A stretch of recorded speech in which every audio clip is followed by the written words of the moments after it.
Let's integrate the sign in page with our REST API, which we developed already in this video series. For that, I did a documentation of the whole REST API thing in the Postman. You can take help of this documentation while integrating the REST API with your blog app. So let me go on the register a new user with blog app API documentation, where we have an example like duplicate username or successful registration. You can take help of that. We already did the REST API connection of register a new user with blog app. So all the API we will develop during this video, I will put the documentation on this page. So you can take help of the example of this page while integrating your REST API in the blog app. So here you can see the check username uniqueness API, which we connected during the sign up page for the validation of the unique username. Here we have the login user with blog app documentation also. So you can see that how we will use the login REST API for our blog app. Like in the right side, you can see the endpoint available for the login. And what are the elements we have to send, you can see it in the example. Similarly, what will we will get in the response, that thing is also there in the example. And what will be the status code, it's already there inside it. And another example is incorrect password. If we pass the incorrect password, then we will get a 403 status code with the response password is incorrect. Similarly, we have incorrect username example also. If we pass the incorrect username, then we will get a response called username is incorrect with the 403 status code.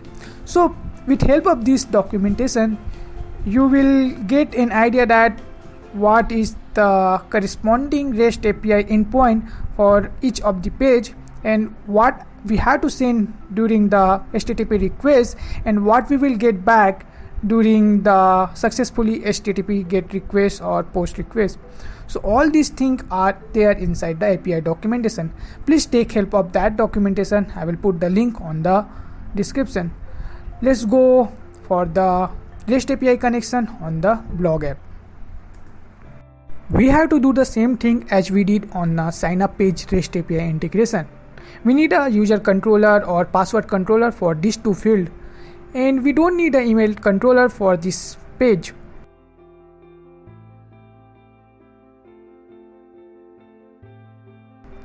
Similarly, we need a validate error text and the circular for do the functionality correctly. I mean, with help of error text, we will show the error like username is incorrect or password is incorrect. I had to change some logic on the password text form field. Like we have a error text on the username text form field. Similarly, we have to use the error text in the password text form field. We don't need a validator over there. Let me delete it and paste the error text code here.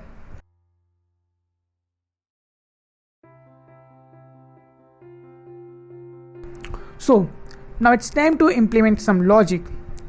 Before implementing a logic, we need to go on a network handler to change some configuration. Like we don't need this whole thing. We just have to return a response to the sign in or sign up page. To return a response, we need to change the future dynamic to the HTTP response. Now it's completed. Let's go on a sign in page.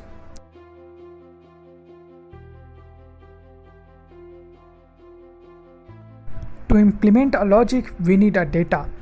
Just wait it on a sign up page. Let me go there, and you can see that we have a data here which we are passing on the REST API calling. Similarly, we need this thing in our sign in page. So just do the copy pasting and delete the email controller which we will not need here. After that, we need to call the REST API. For that, we had to import the network handler, which we already imported. Then we have to call the network handler instance for the post method.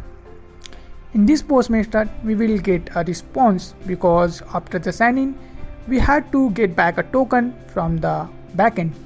So let's do that. And in the network handler post method, we have to pass the URL, and we will get a URL from the documentation.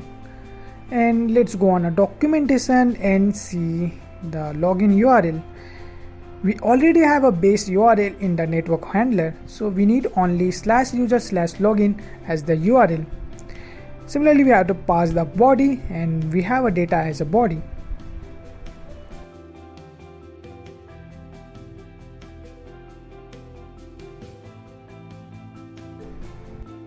As we are getting a response back, then we have to see the status code first. Let me implement if condition for that.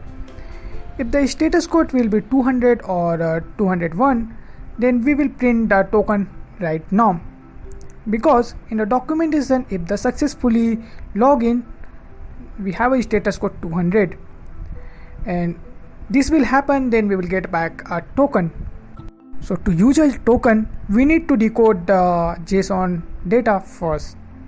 For that, we have to use the map and output, and just pass the response.body inside the json.decode function.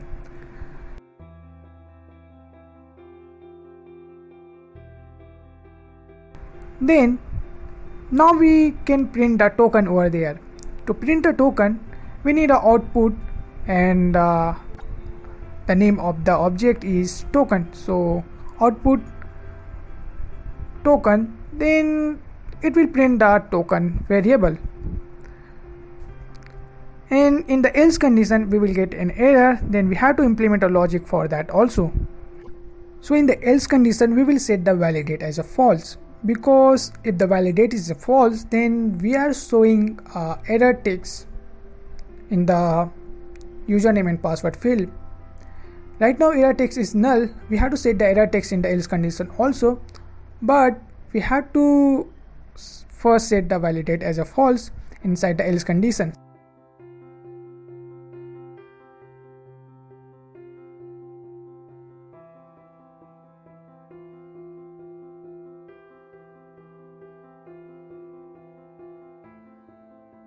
Similarly, in the if condition, we have to set the validate as a true, and we can set the error text like either username or password is incorrect.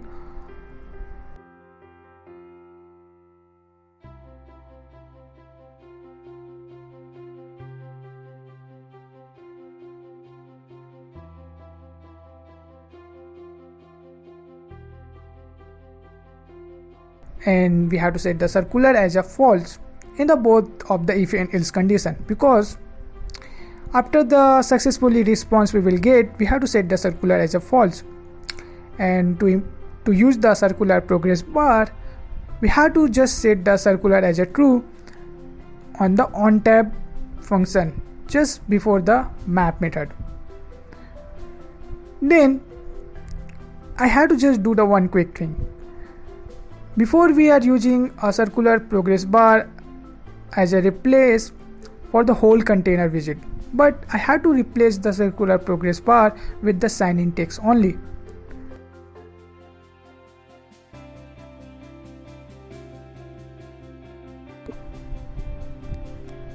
So that thing is also done. Now before calling a REST API, just do the modification like this. We have to call the map inside the if condition. And because in the REST API documentation, you can see that according to response we are getting a result back like username is incorrect or password is incorrect. So either fixing a static string on the set state, we can fix it the corresponding output on the set state. Like in the if condition, if we are getting output token, so we need a map string as a variable type, and we have to print the token like this. Similarly, in the else condition, we will get a output as a string, not a map type, because we are just getting back a single string called username is incorrect or password is incorrect. Now we can use that output as a error text.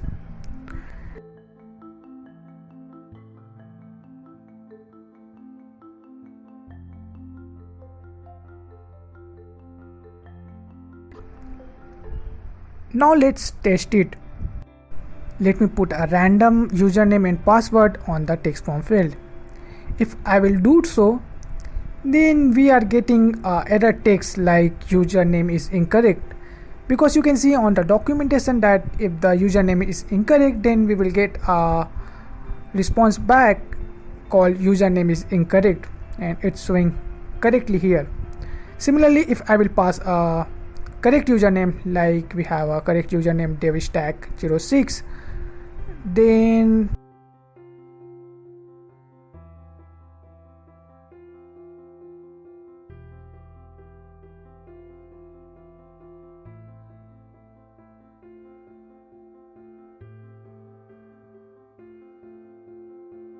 just let me do the capital S.